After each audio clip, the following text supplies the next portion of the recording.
కామారెడ్డి జిల్లాను ముంచెత్తిన వరదలతో 130 కోట్ల రూపాయల నష్టం వాటిల్లిందని ప్రాథమికంగా నిర్ధారించారు అధికారులు. వరద నష్టం అంచనాలతో ప్రాథమిక నివేదికను తెలంగాణ ప్రభుత్వానికి పంపించారు.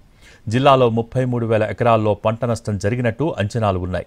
అత్యధికంగా పిట్లంలో 10,000 ఎకరాల్లో పంటలు వరదల్లో మునిగిపోయాయి.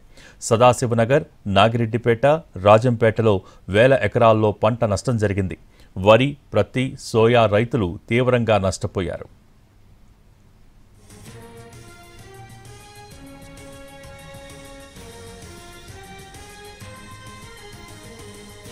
కామారెడ్డి జిల్లాలో భారీ వరదలకు రోడ్లు దెబ్బతినడంతో పలు గ్రామాలకు వాహనాల రాకపోకలు నిలిచిపోయాయి. దీంతో రహదారులకు తాత్కాలికంగా మరమ్మతులు చేయిస్తున్నారు R&B అధికారులు.